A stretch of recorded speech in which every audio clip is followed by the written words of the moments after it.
Wow. Hey, can you hear me? Yeah. Yeah. This is sufficiently weird enough for me. I like this a lot. This is great.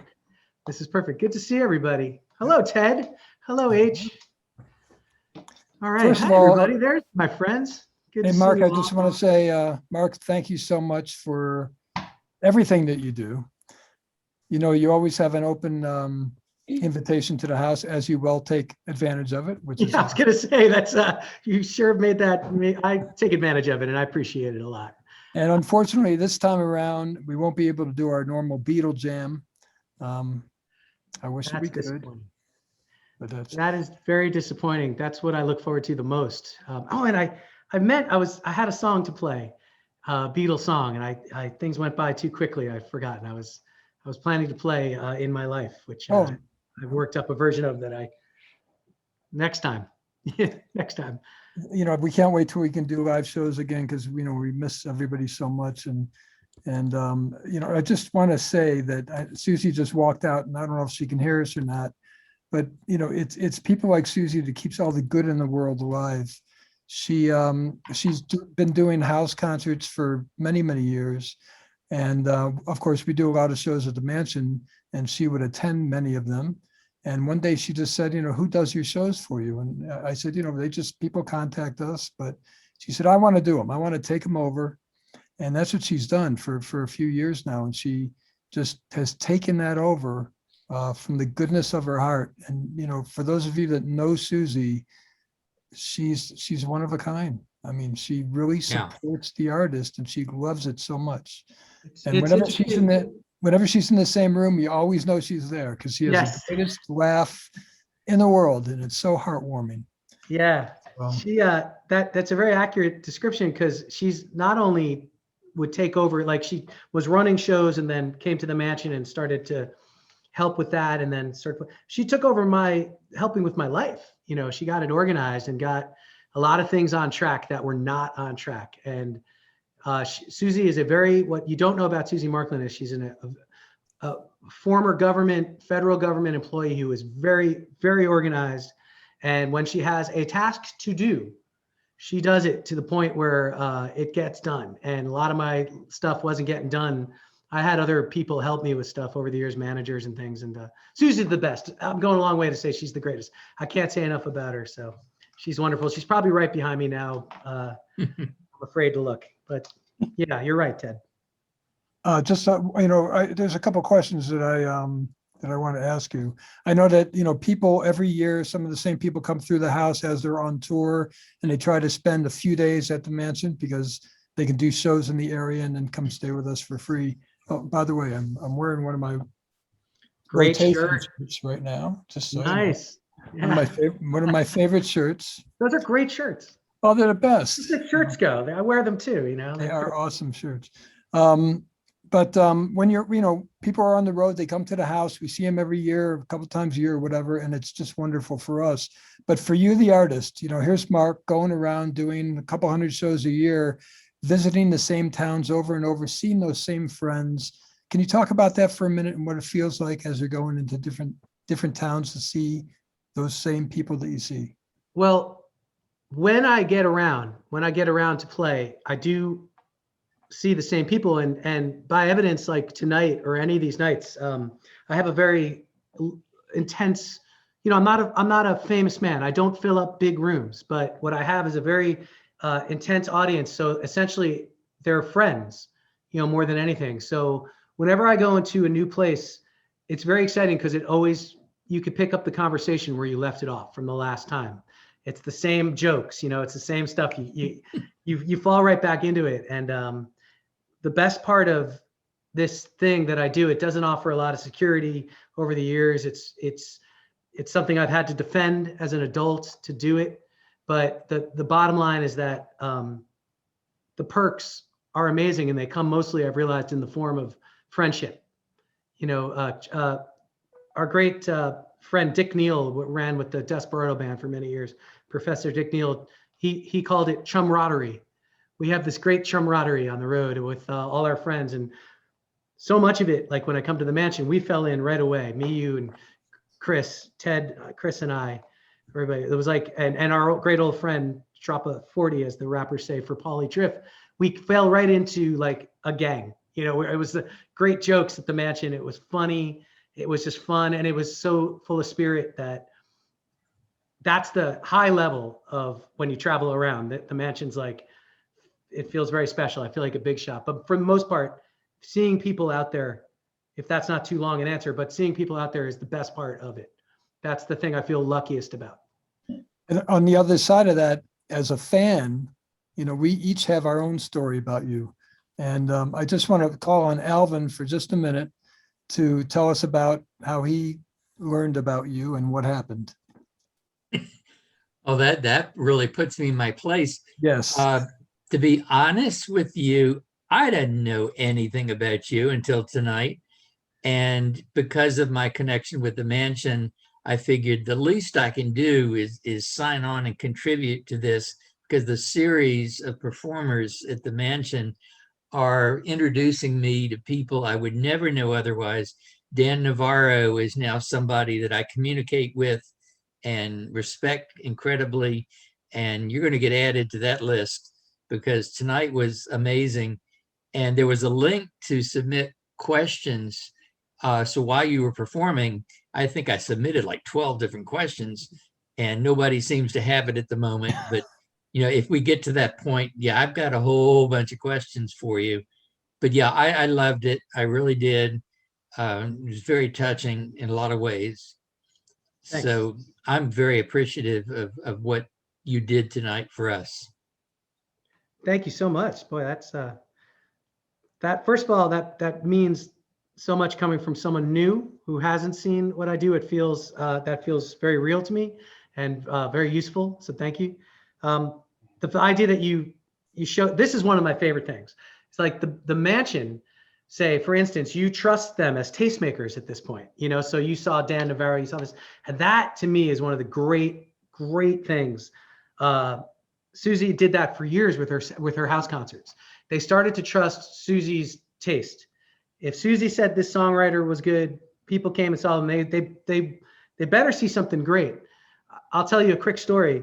There was an act that came through to play Susie's house concerts back in the day. Lori probably was there. Hello, Lori Pretzels, good to see you. And it's great to see everybody. Sheila and Erin and Marianne, great to see you guys. Johnny Bongo and my great friend Gino, thank you for hanging. This act came and played at Susie's house concerts, and they were coming to play. And I ran into them about 2 weeks before they were going to play there. And they said, one thing that Susie did when she liked something at her shows, Susie is not, she's right behind me, isn't she? Yeah. Sweet God. You know, I made a live record at the Ram's Head with Bob Sima. And when we had to go mix it, we had to EQ her laugh in the audience because it was so like voluminous, you know, and that's what she does. So at her house concerts, when things would get going, she was famous for two things: her introductions, and then if the music was good and things were starting to happen, her arm went up and she started to get into it. She was getting into it, you know, she's getting into it. And that's when you knew, like, she liked it. So the first time I played there, it was about, the show was almost done. And I think I ended with a upbeat number, and I saw her in the back of the room, and the hand came up and I was like, yeah, because I was in, like, she was into it.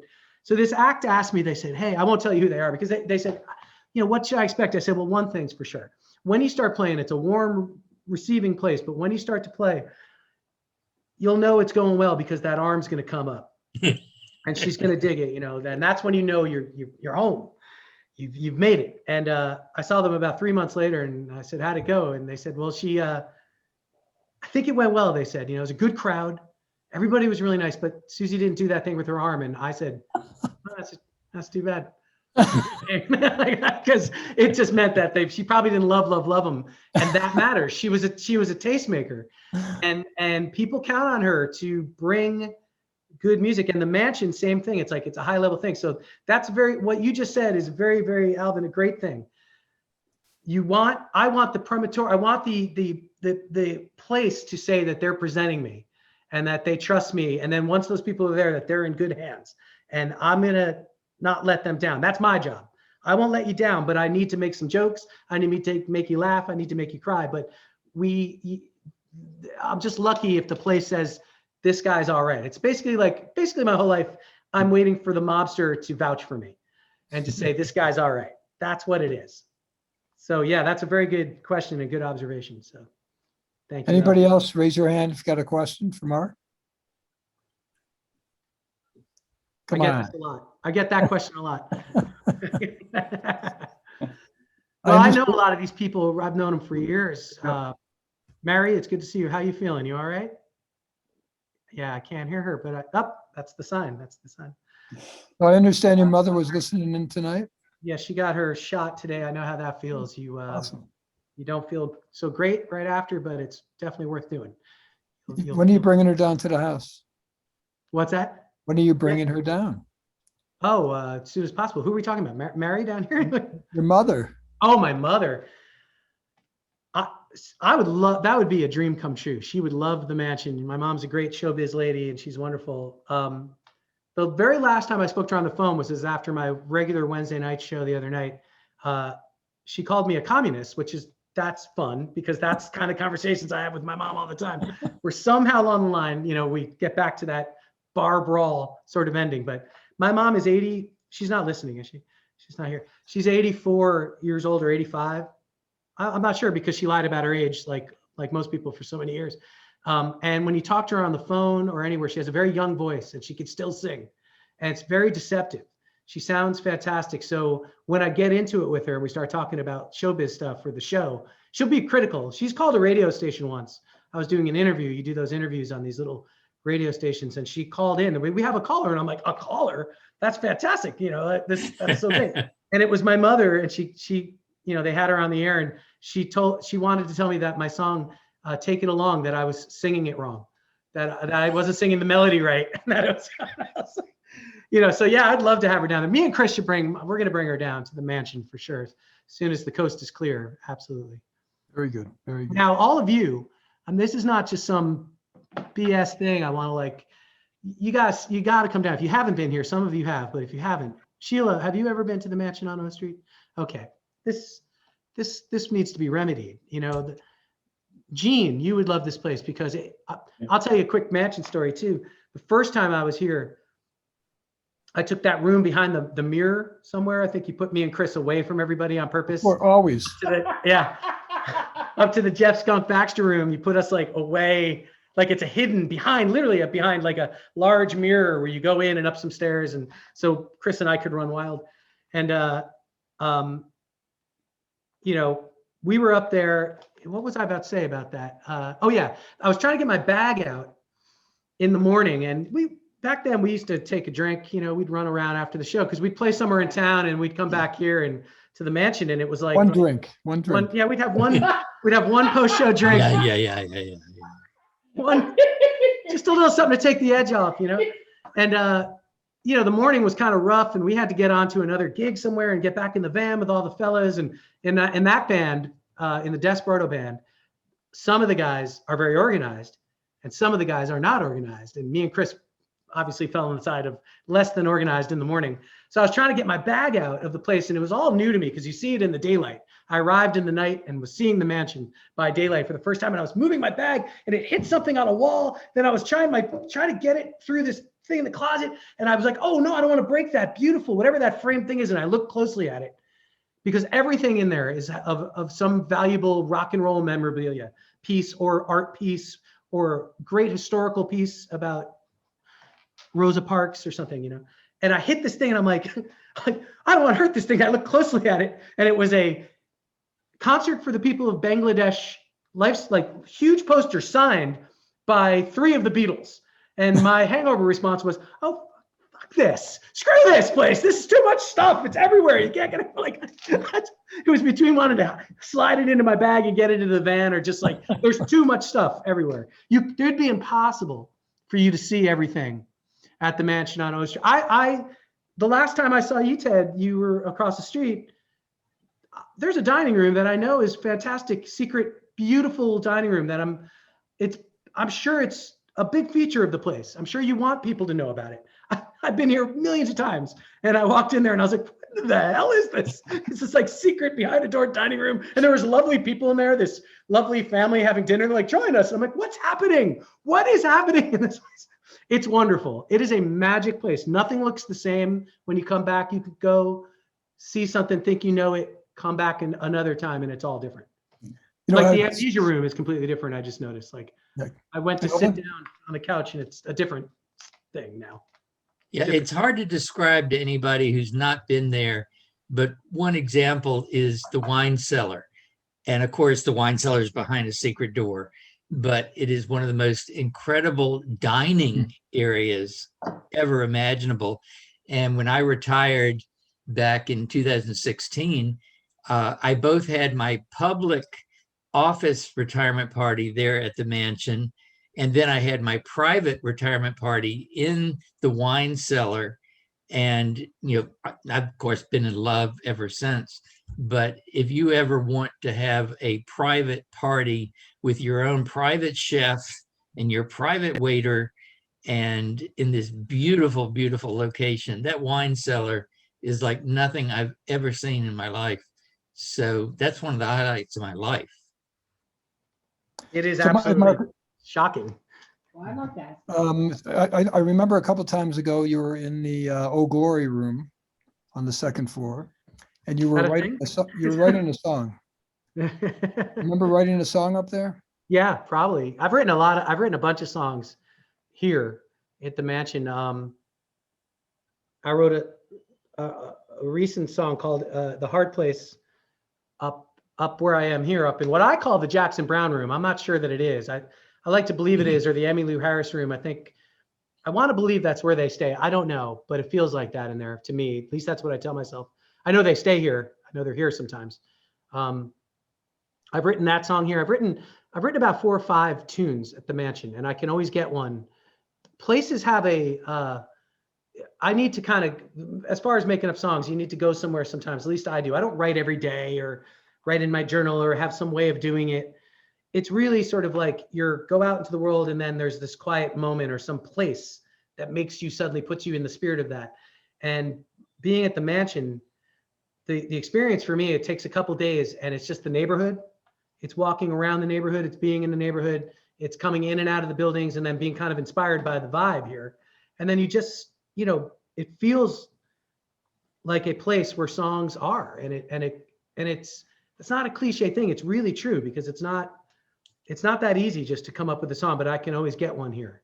So it has that in the walls. There's something magical about it. So Is there any song that you keep thinking about that somebody else wrote that you wish you wrote? I mean, that one song. Oh, sure. Yeah.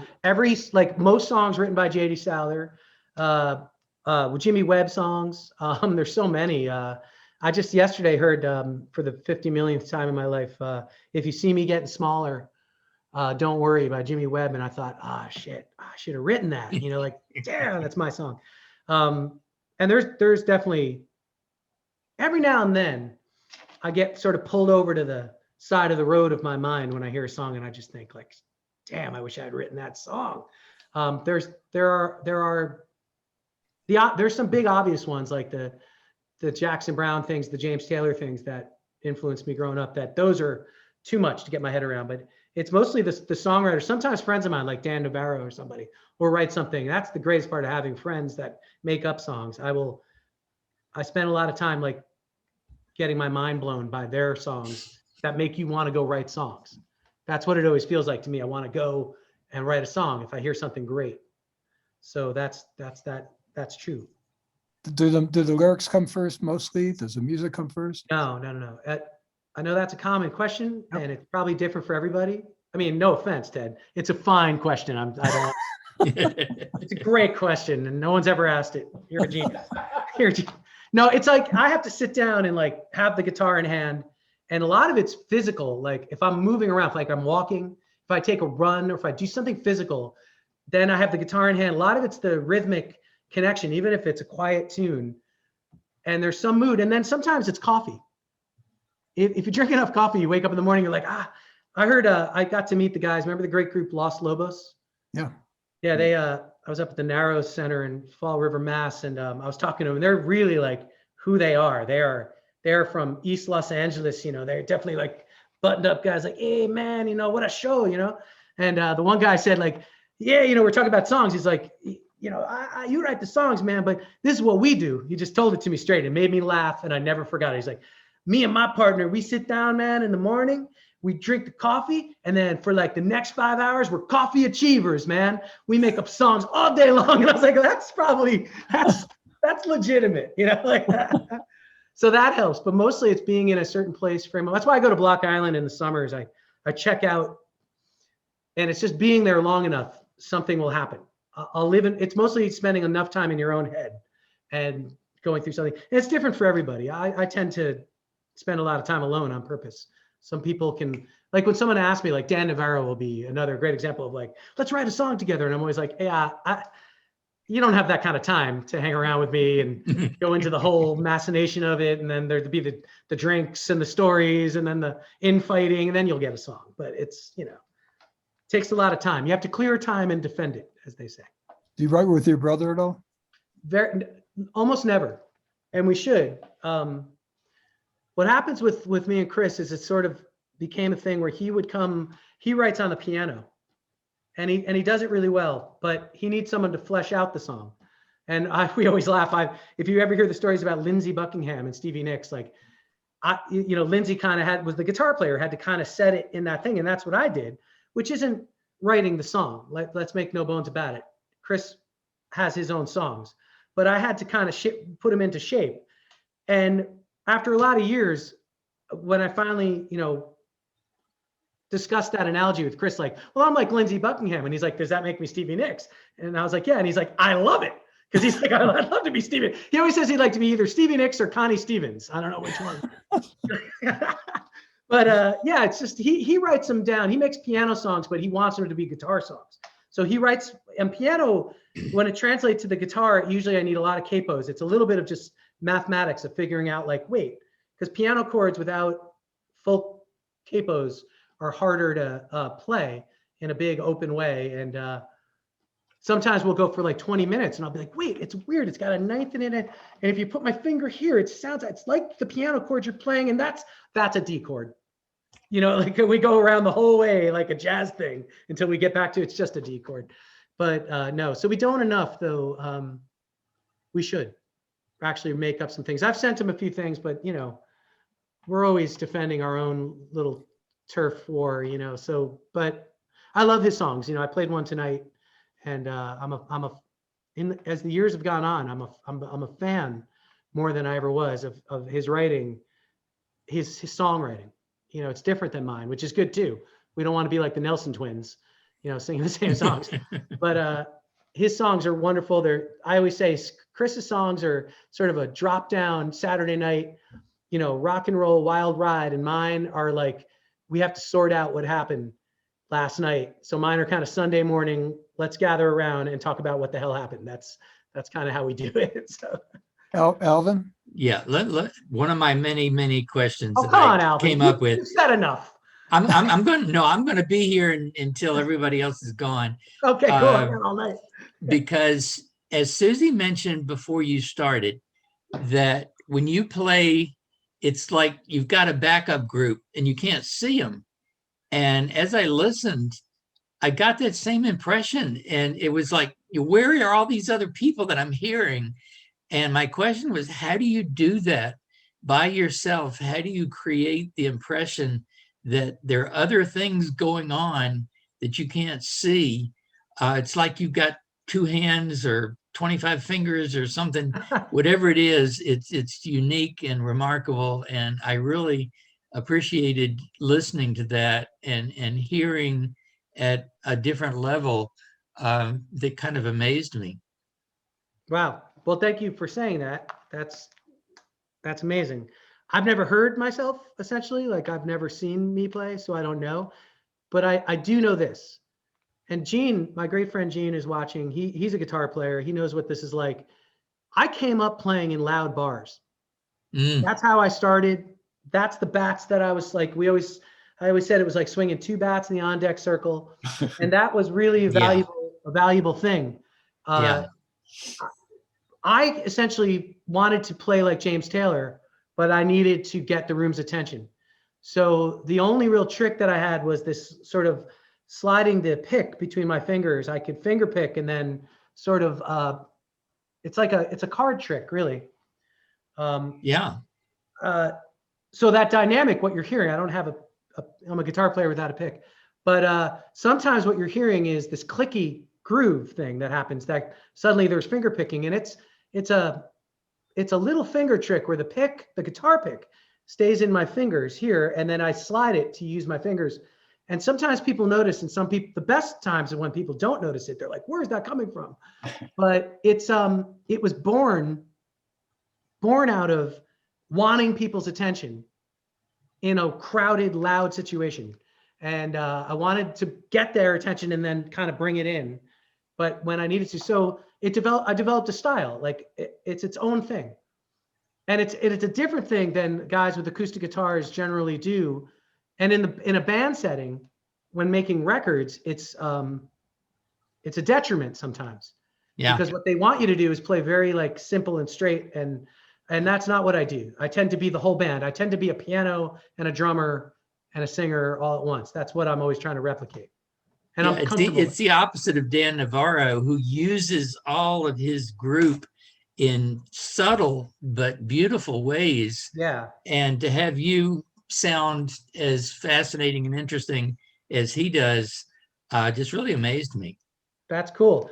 My favorite guitar players, I came up also when there was a place in St. Augustine, Florida, where I landed, and it was a place called the Milltop Listening Room.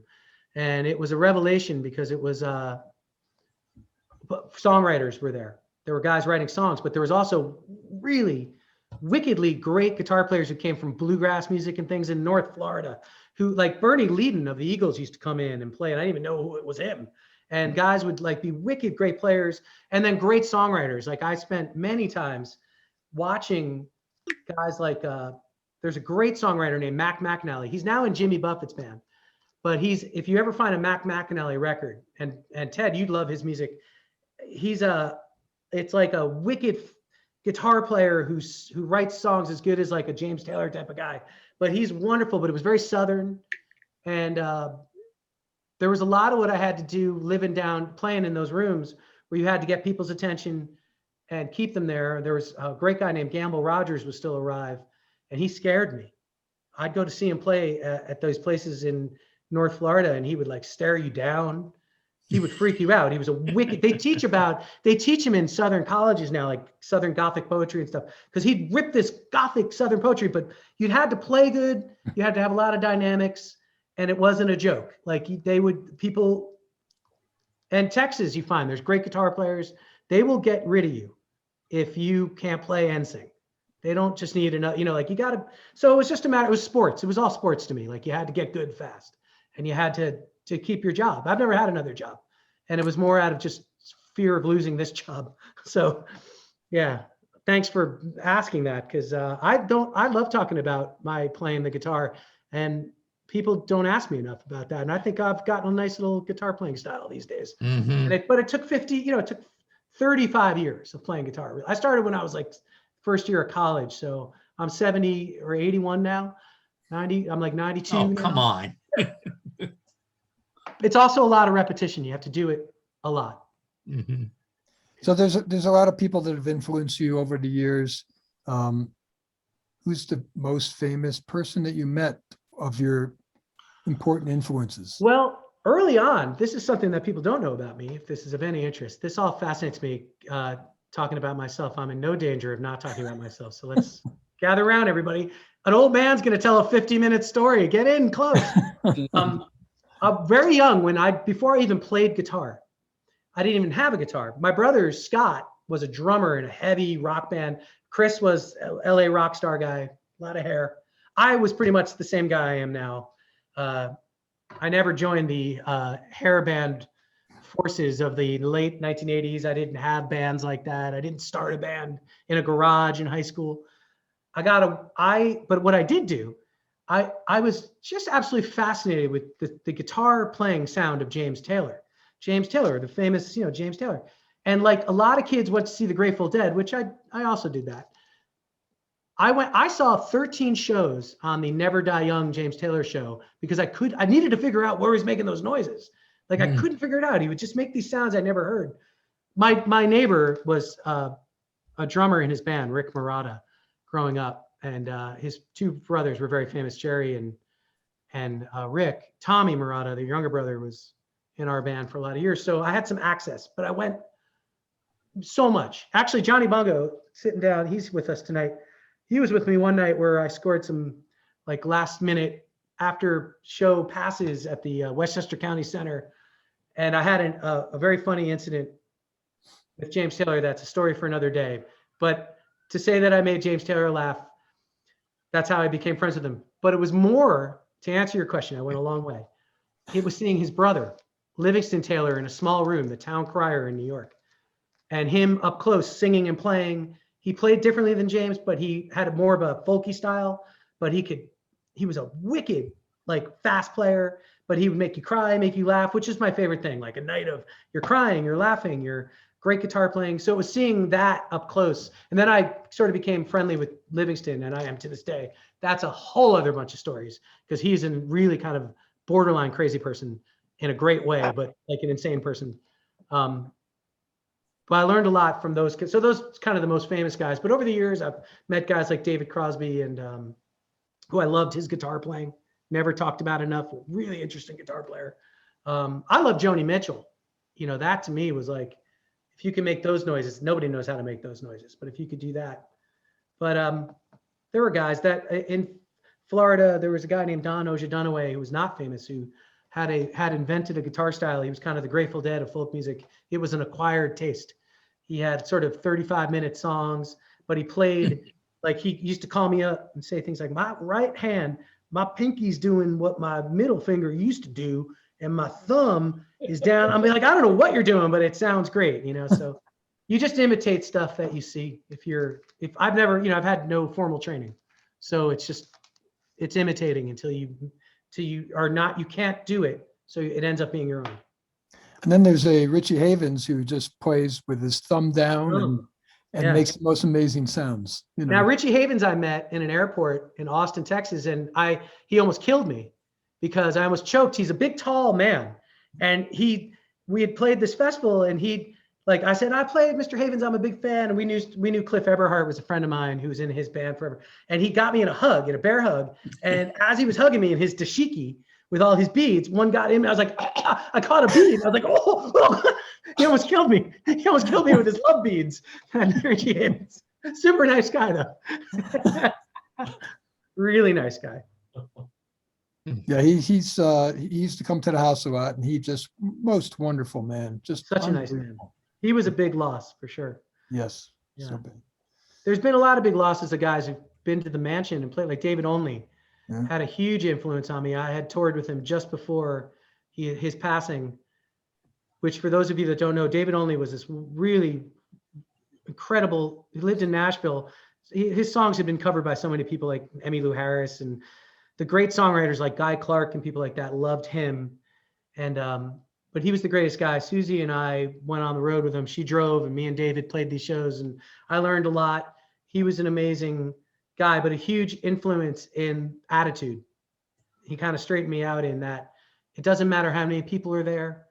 It's not your fault. It's about showing up. If there's two people in the room, all the obvious things I'd forgotten about, David Only kind of straightened me out.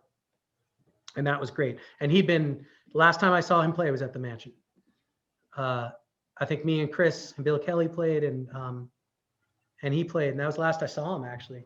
I just finished that tour did we finish that thing with him, and then I saw him? We finished it, yeah, that was the show that was a SAC show. Yeah, that was your show. Yeah, he's a big loss. There's There's been a lot of big losses this last couple of years of those guys that I really admired. So He died on stage, right? he absolutely did. With his boots on. He was in the middle. He was just about to play a song. They were playing in the round at the 30A festival in Florida.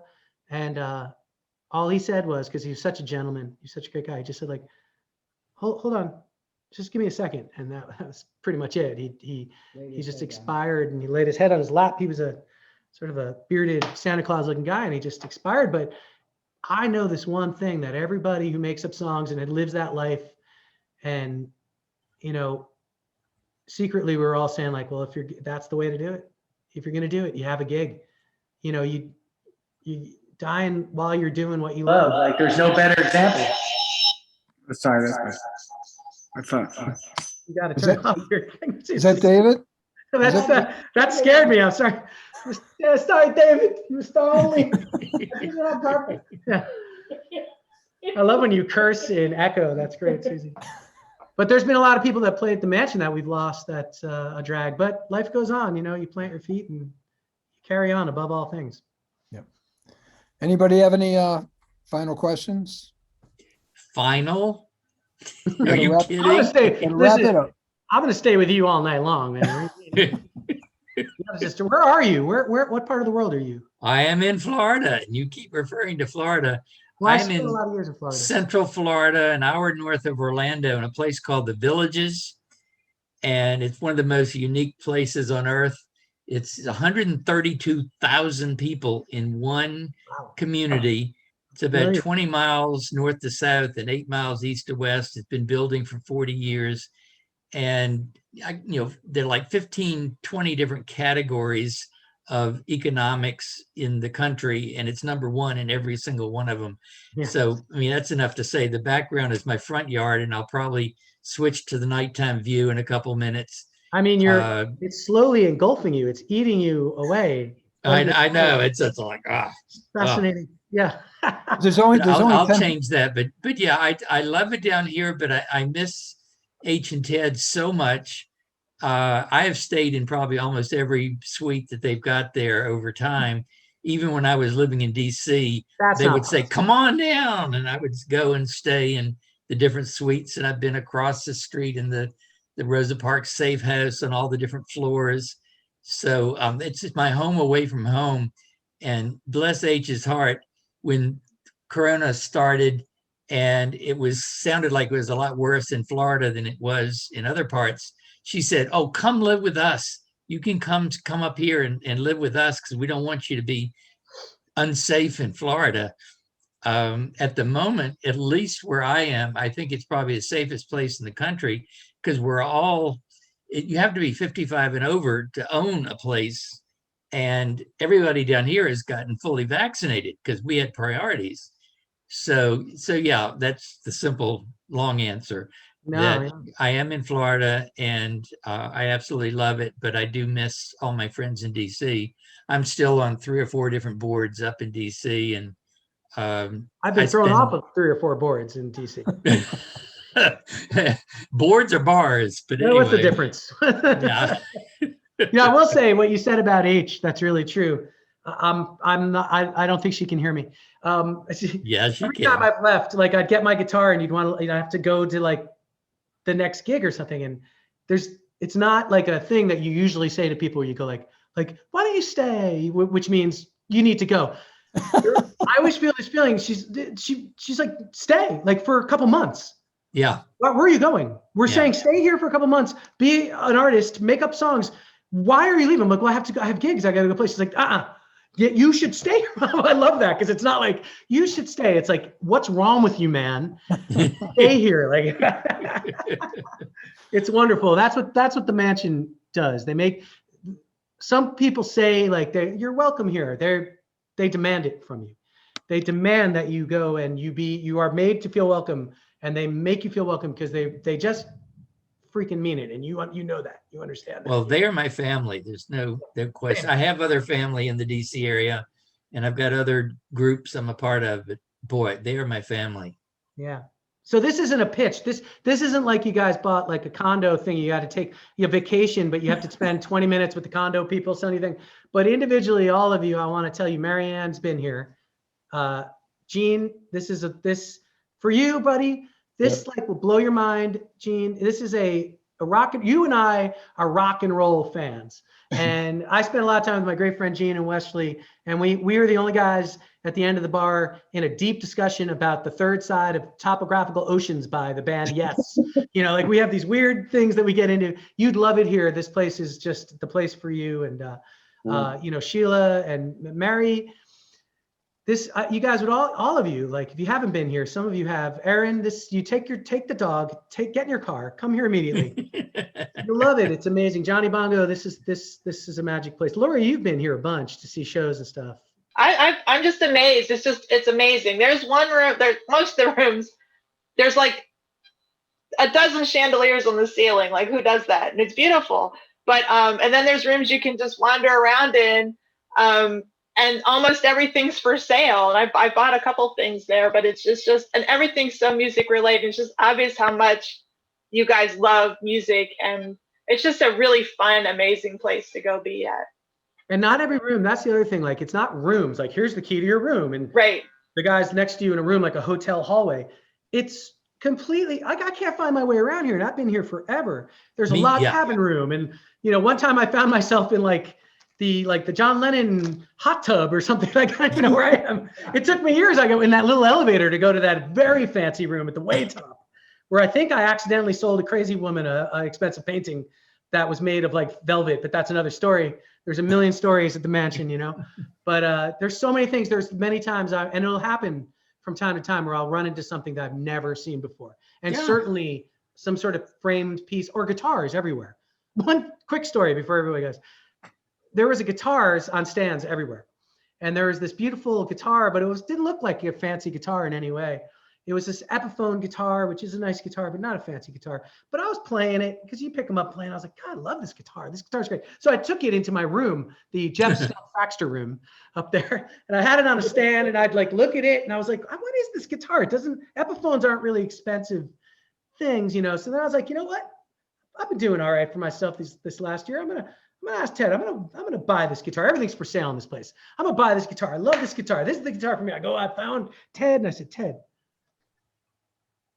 this guitar, I love this guitar. I want to buy this. Give me a price. What is this thing? He just started to laugh. He's like, no, look inside that guitar. I'm like, why? Well, he's like, it was like one of 30 guitars signed by Paul McCartney of the first edition of the Epiphone Paul McCartney things. And then to make matters worse, it's my second favorite guitar at the mansion. I come back to play it, and like a year later, the Paul McCartney signed guitar had been signed on the front by Jackson Browne. And I was like, well, I'm never going to get this guitar. Like, it's never going to.